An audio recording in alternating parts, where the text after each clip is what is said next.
Hello, hello, hello, you guys. Welcome back to my kitchen. Today I'm using a different camera. I was asked by a subscriber that when I do certain instructional videos, if I could try to use a different camera because of the zooming in and out. Look at that. Look at that, guys. Yeah. Okay, I think I'm going to be using this camera from now on. Oh, yeah. Anyways. Whew. So, today in the kitchen, we are going to be doing something my grandma and great-grandma did all the time. Chicken stock. Chicken stock. Now, I've made this particular chicken stock quite a bit on my own, and I used to make it with my grandma and great-grandma all the time when I was little. So I'm going to walk you through how my grandma and my great-grandma did it. They preferred to use chicken pieces. The whole carcasses, they did use them and would make stuff out of them after they had been used to cook, or like when they would make a stuffed chicken or something like that. But my grandma told me one time that a lot of times they just threw the carcass to the pigs, and they preferred to use pieces. These are leg pieces, thigh pieces, things like that, because the bones in them are bigger and it's easier to clean, and they always had so many chicken scraps and pieces and parts that it was easier for them to make it this way out of parts and pieces. So that's what I'm doing in here. And you always want to have between 8 to 15 pounds of chicken pieces. If it's, you know, more than 10 pounds of chicken pieces and up to 15 pounds, the chicken stock will be the thicker, more gelatinous chicken stock. Whereas if it's less than 10 pounds but more than 8 pounds, you're just going to get a nice thick, juicy chicken stock, and that's what I'm going for. In here I have, it was 9.98 pounds. It's $13 worth of chicken in here. $13.27 is what the thing said. Worth of chicken in here. I'm going to let it defrost for a little bit. And my grandma and great-grandma, it always took 2 days worth of cooking. They didn't have Instapots. So I'm going to show you this and the way they did it, and the way they did it without Instapots. So that's what I'm doing. I've got, like I said, it was 9.97 or 98 pounds of chicken. Frozen, unfrozen, doesn't matter. These are frozen. So I'm going to put a little bit of hot water on them and let them defrost just a tiny, tiny, tiny, tiny bit. Just enough that they'll be able to slip out of the bag. And then we'll start the cooking process, and I'll bring you back for that. Alright guys, we'll be back. Alright guys, I think we're back. This is a new camera. But one thing's for sure, the zoom. We got no more fuzzies. Alright, in here is that almost 10 pounds of chicken. And this is my 16-quart Cuisinart pot, stock pot. Put the chicken in the bottom and filled it up most of the way. Then you put in, it comes up to 2/3. I have 1/3 cup apple cider vinegar and 1/3 cup lemon juice. And then 2 tablespoons applewood smoked sea salt and a tablespoon of pepper. That is all my grandma and great-grandma ever used. Alright, let me grab a stirry. I'm going to get started on the mixing of those. Then we just put the lid on it, and we're going to let it boil. The way my grandma did it, the way I'm doing it right now, is it's a little after 2 o'clock in the afternoon. I turn it on and I'm going to boil it for 8 hours. Now you don't want to have a full rolling boil for 8 hours. You want to bring it up to a rolling boil and then turn it way down so that you get just like a gentle bubble. A low boil, I guess. And then since you don't generally have 16 straight hours in a day to boil it, the way my grandma and great grandma always did it is they started it one day in the afternoon, like now. Wow, this is cool. Not once has this gone out of focus with me talking and moving my hands all around like my old camera used to. Anyways, they'd start it in the afternoon and they'd boil it for 8 hours, and then they'd turn it off and let it cool down. And then most of the time they did this during the winter because they'd bag up the parts and stick them in the, you know, freezer and then pull them out frozen, and they do it in the early part of winter. And then they would take it outside and just stick it right in the snowbank, because then you're not cooling off your refrigerator or your freezer, and it stays cold all night long and it doesn't freeze. That's air bubble escaping the chicken as it's defrosting. Don't worry guys, this is not a brewing brew pot. Those are just bubbles from air pockets. Anyways, they'd just let it sit in the snowbank overnight, and then they'd wake up in the morning, and as soon as they woke up in the morning, they'd bring it in. It wouldn't freeze, but it'd get good and cold, and then they'd bring it in right away in the morning when they woke up and turn it on and boil it again all day long for 8 hours, and then that's when you start the cleaning and the separating part. So tonight I'm going to be putting on the lid and boiling it for 8 hours this evening. I will put it in my fridge. I will let it cool off, well, my freezer actually. I'll let it cool off for about 2 hours so it's almost completely room temperature before I put it in my freezer. I don't put it outside in the snow. This is the 21st century, not the 1950s, 60s, 70s, and 80s. So I put it in the freezer. But then we're gonna bring it out and we'll boil it again tomorrow, and I'll just bring you back throughout the process as I'm doing this. Alright guys, we'll be back.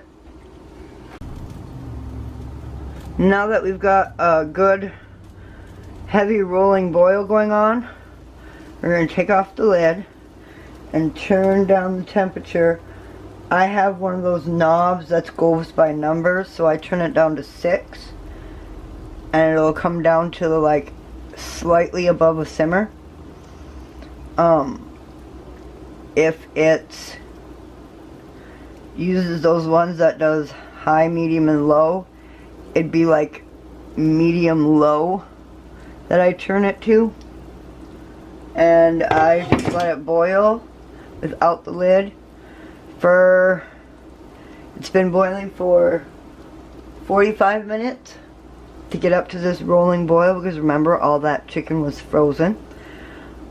So I'll just let it boil for about another 5 hours, and then by then it'll be falling off the bones, and it'll be really nice. But you want to keep boiling it, because we're not only going after the meat, but we want to get into that marrow, and the longer you boil all of it together, the more nutrition you get for all of it, because we're going to be doing chicken stock, we're going to be doing canned chicken, and we'll put some spices and herbs in the chicken and cook it a little bit in a crock pot for like an hour or two, and then we'll can it.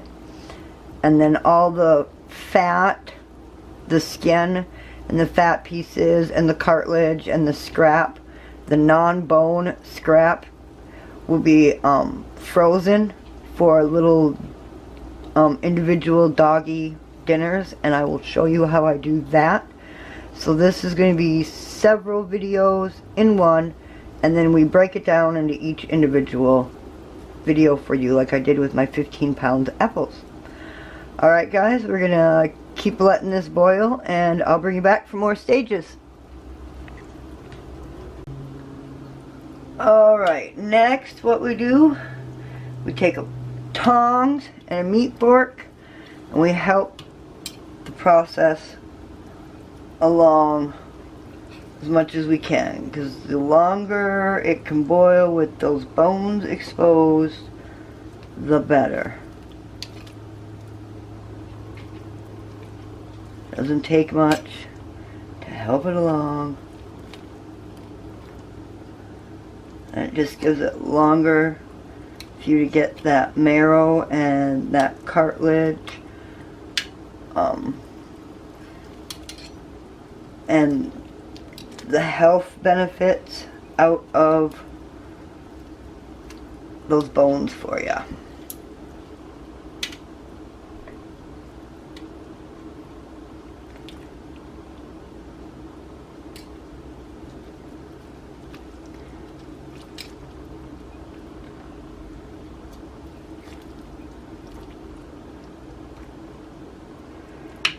The best part about using chicken pieces rather than a whole cartridge, carcass,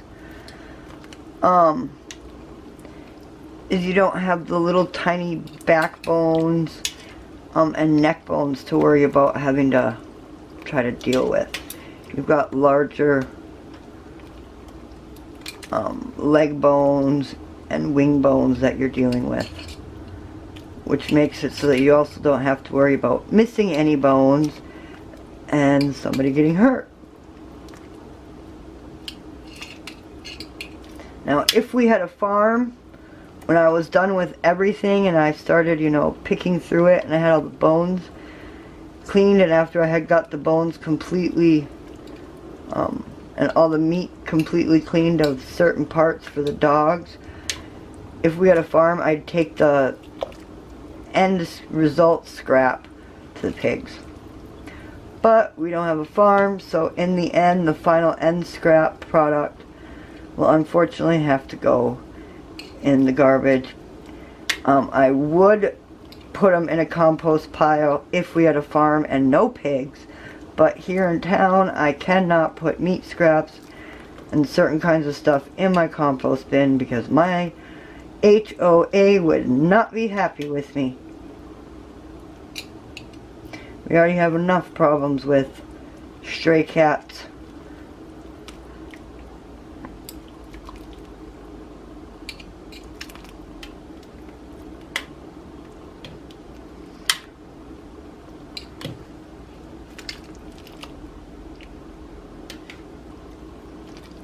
Alright guys, I think I got them mostly pulled apart. We're going to let them boil. It's been 2.5 hours at this point. We're going to let them keep going for several more hours. All total, it's going to boil for about 16 hours, you guys. And it'll boil down, it will have started all the way up here, and by the time it's done, it'll be a little more than halfway full. So we'll probably end up with 6 or 7 quarts of really good chicken bone broth. Alright guys, we'll be back for more. Alright guys, this has been boiling for 8 hours. And as you can see, it's just a giant, it's all separated, completely separated. The bones are starting to pit and break down, and then what we do is we turn it off and let it cool for an hour, hour and a half, and then I'm going to stick it in my big chest freezer for the night. And then when I wake up at 6 a.m. tomorrow morning, I'll pull it right out of the freezer and right onto the stove and start the whole process all over again and let it boil for another 8 hours. And at that point, the bones will have boiled down quite a bit more. Alright guys, we'll be back.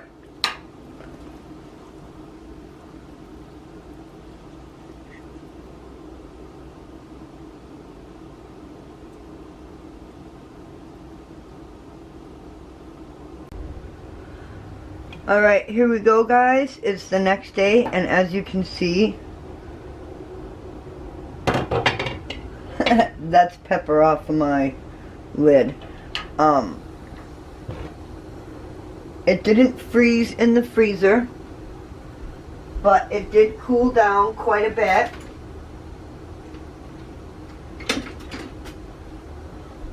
I'm just going to give this a beginning stir. Look at all that fat and gel that's in there. It's getting to the point where we want it. Oh yeah. And then all I'm going to do is turn it on, bring it up to a rolling boil, bring it back down to a simmer again, and then let it cook again for 8 more hours today. Alright guys, we'll bring you back throughout the different processes. Alright guys, it's been boiling for another, well, simmer. I brought it up to a rolling boil and I turned it down to this low simmer. It's been doing that for another 5 hours today. And as you can see, the bones, ooh, this is hot. I hope you can see that. No. Hot. Let's get you in the light. See how the bone is starting to disintegrate there on the ends? We want to let it go for another, well, like I said, it's only been boiling for not even 5 hours, 4.5 hours.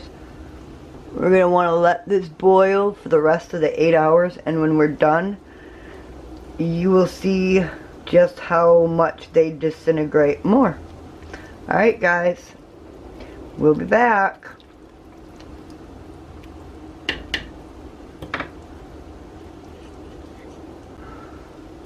Alright guys, hey, it has been 8 hours, and this time I pulled the bone out and let it cool before I did this because they're hot and I didn't want to burn myself. Let's see if we can get, see that? How much it disintegrated on the one end and how much it disintegrated on the other. That is what it looks like after 16 hours of boiling. And you can see also how cloudy and jelly-like the water is. It's filled with the bone marrow and the gelatin and all the good nutrition that you want. So we're going to turn it off. We're going to let it cool for about 20 minutes. And then we're going to start the straining process. Alright guys, we'll be back. Alright guys, all I have here is a big pot, a big strainer, and a couple pieces of cheesecloth. And we want to start out by grabbing as much of just the stalk at first.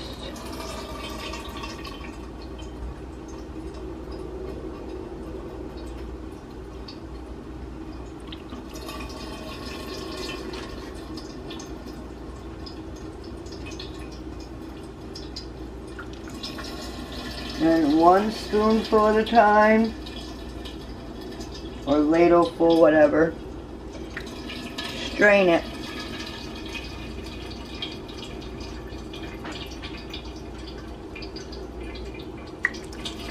We'll be back when I get down to the meat, and we'll show you what to do from there.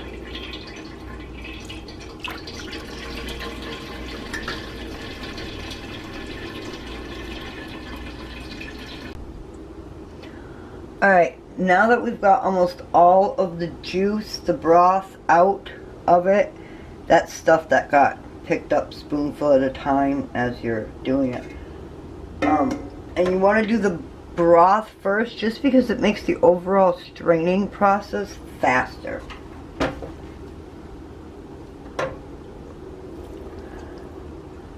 Put all of our chicken in the middle. And then as we're going through it, pick through and grab bones. The big bones. Now, my grandma, she would, let's see, grab bones. I'm picking out of the big thing over here at the moment. Because I've got it split in half, and it'll make everything easier if I dig through it half. Now, my grandma and great-grandma did it when I was little. They had a farm, and like I had said before, they would take the bones, give them to the pigs. I don't have a farm, and chicken bones are not good for dogs or cats, so the chicken bones, unfortunately for me, go in the garbage. Sorry, there's a big pile of bones over here, and I'm picking through it. Picking through all this meat. Now, the cartilage end caps, here, I'll show you one. These cartilage end caps from the bones, you'll find them throughout. Those dogs can eat. So I put those off to the side for the dog. Because that's part of dog food. Because you're going to go through here and you're going to pull out skin and meat scraps and those cartilage end caps. Those cartilage end caps, see, are rather easy to pull out. Right there's that cartilage end cap. That's dog stuff.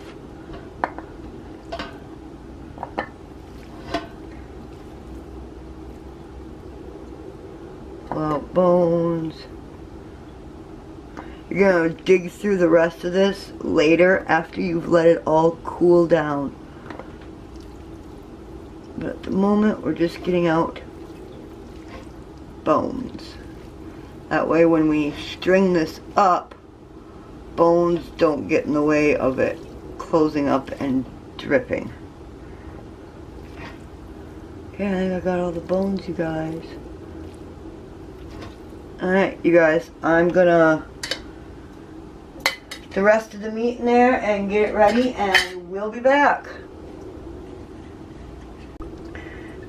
There we have it. All the meat is out, and then all we're going to do is let it sit and drip like this for about 15 to 20 minutes, and then we'll close it up and pull it up with the string and tie it up and let it drip the rest of the way out, and then we'll set the meat off to the side for us to go through after it has completely cooled down to room temperature. At the most, it'll take about an hour to cool. You don't want to let it sit out any more than that, because then you start promoting the growth of bacteria. But we're going to let this sit, string it up, and let it cool. And then while the meat is cooling, we're going to prep and prepare and do the chicken broth. Alright guys, we'll be back. Okay, I'm still learning the new camera. I pushed buttons wrong, so I didn't get the clip of me gathering it up and bundling it up and getting it up. But there it is. And we let it drip. It'll drip for about 20 minutes, probably, before it stops dripping. The thing I wanted to show you, you see how thick that is in there? Let's see if I can get you maybe zoomed in so you can see a little better. See how thick that is as it drips in? That's the collagen from the bones and the cartilage and the fat, and that's what we wanted. We wanted that thick type of bone broth. This is bone broth at its best. So we're just gonna let this finish dripping, and we'll be back, you guys. Here's another great shot that shows you how thick that is.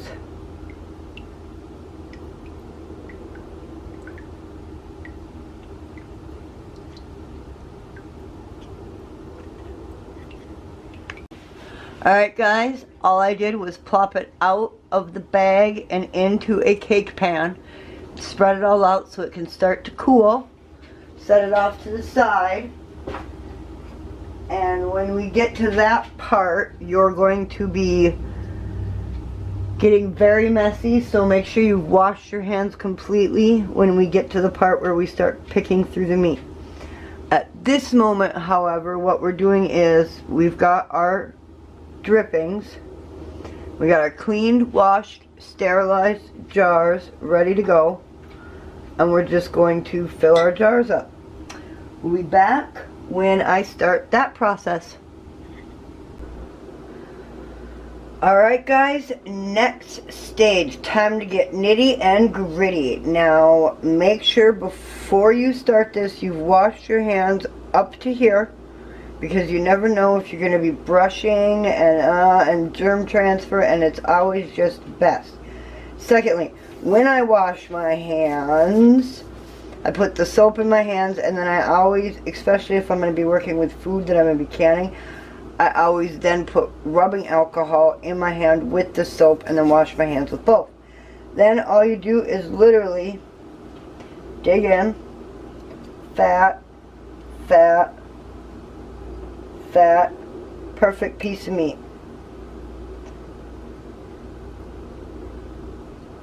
Ooh, here's a good example of something you need to watch out for.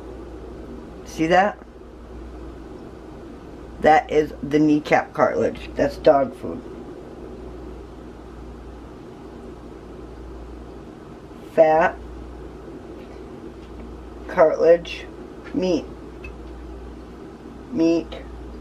Look at this. You got whole big chunks of meat. Big pieces of meat.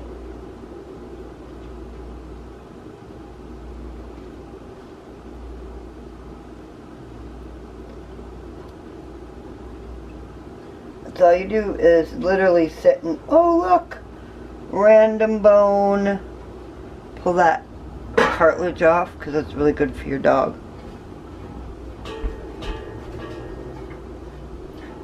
And that's all there is to it, guys. I'm going to sit and pick through this and clean it all, and I don't think you want to watch it because this is going to take me a while. Probably going to be doing this for half hour. So bring you back when we're all done, you guys.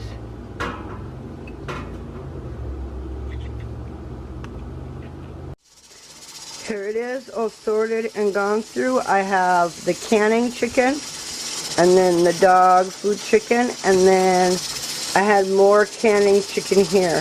Now there's so much of it. Let me back you up a little bit here. There's so much of it, I'm going to put this in a bigger crock pot. So we'll be back to show you what you do in the bigger crock pot, and that one there I'm going to get ready for canning for dog food. We'll be back, you guys. Alright guys, here we go. I'm going to be doing the dog food now.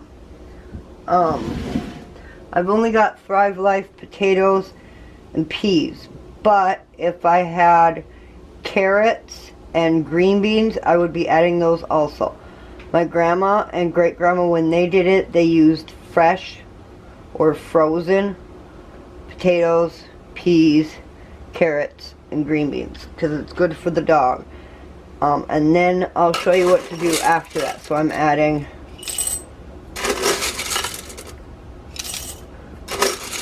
half a cup of Thrive Life potatoes,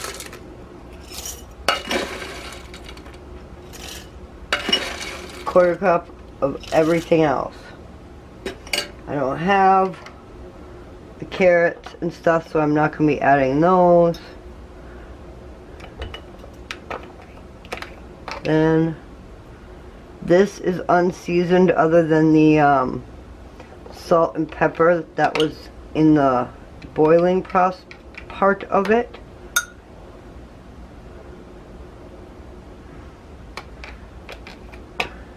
Now, if I had all 4 veggies, I would have only been adding a quarter cup of each of the veggies and not a half a cup of the potatoes. And we top it off with the meat like that. And then I will come back and pour water on top of it, and I'll bring you back for that process. But I'm going to get all these jars filled up, guys. Alright guys, now that we got it all separated, all you're going to do is take a little bit of plain water, top it off, wood. I use wooden skewers. This always works best. And debubble. The chicken and the fat, I mean, this is scraps, so there's fat in there, so it'll create its own chicken broth for the dog. They will love it.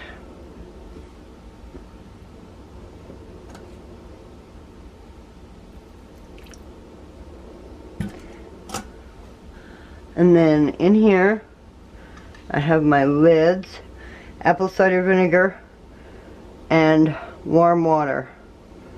And then I just clean off the top.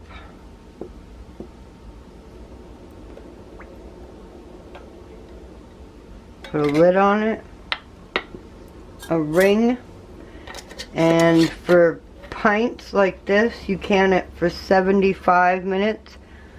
And for quarts, you can it for 90. You only need a big quart if you've got big dogs or multiple dogs.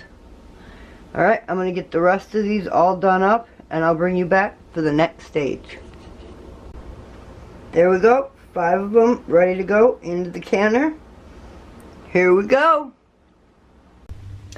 Hello guys, and welcome back. We are doing the final count of everything that we got out of our chicken. Remember, it was just shy of 10 pounds. It was like 9.7 or 9.97 or 9.98. I can't remember because I just can't remember. But I do know that it was like $13 worth of chicken. So $13 worth of chicken got me all of this. I got 9 quarts of really good chicken bone broth because we boiled it, remember, for 16 hours. And parts of the bones had disintegrated into the bone broth, and that's what our goal is. Next, I got 5 quarts of shredded chicken. Now, this shredded chicken works great. I do chicken bechamel, or I do chicken pot pies, or chicken shepherd pie. One of my favorite things to do is pop it open, strain the juice from it and the chicken, and then I plop the chicken into a pot with some barbecue sauce, and basically you're just reheating it, and I have barbecued shredded chicken in 10 minutes. And then 5 quarts of dog food. Now again, I'm going to say this is row canning, pure row canning. There is no, I'm not even on the camera screen. Wow, I wonder how much of that other stuff I missed, you guys. Here's a look at the bone broth. Since I missed, I'm not sure if I got that on screen. And then the shredded chicken. How beautiful that is. Yeah, gorgeous. Anyways, dog food. Dog food is not in any way recommended. It is purely considered row canning, but I have been doing this lots. I watched my grandma do it. Granted, my grandma and great grandma never had Thrive Life. They had raw vegetables, but the Thrive Life works just as well. The Thrive Life just ends up sucking up all of the liquid inside, which is good because then it makes the vegetables, they fall apart better for the dog, and they're easier for the dog to eat. So that's what I got. I got 9 quarts of bone broth, 5 quarts of shredded chicken, and 5 pints of dog food. All for $13. Alright guys, I hope you liked this series on wonderful what to do with 10 pounds of chicken. I'm going to keep doing these series because my 15 pounds of apples has really become popular, and my apple juice alone is over 1,000 views, and I know that for some people that doesn't seem like very many views, but when my average videos are getting 200 to 300 views, and sometimes it takes months for them to get to that amount of views. 1,000 views for me is exciting. So I'm happy. So all my other videos in that series are starting to climb and views. So I've got the chicken one here, 10 pounds of chicken. If you have any other ideas of things you'd like to see me, another series of things you'd like to see me do, leave a comment down below and let me know. Hey, I'd like to see you do what you do with a whole turkey, or I'd like to see, well, I think you've seen me do what I do with ham. When I got my Zacon hams, I chop them up and can them. I have a video for that. You'll find that in my canning playlist. But yeah, thanks guys for coming along, and we'll see you in the next one. And remember everyone, stay positive. You can do it too. Bye.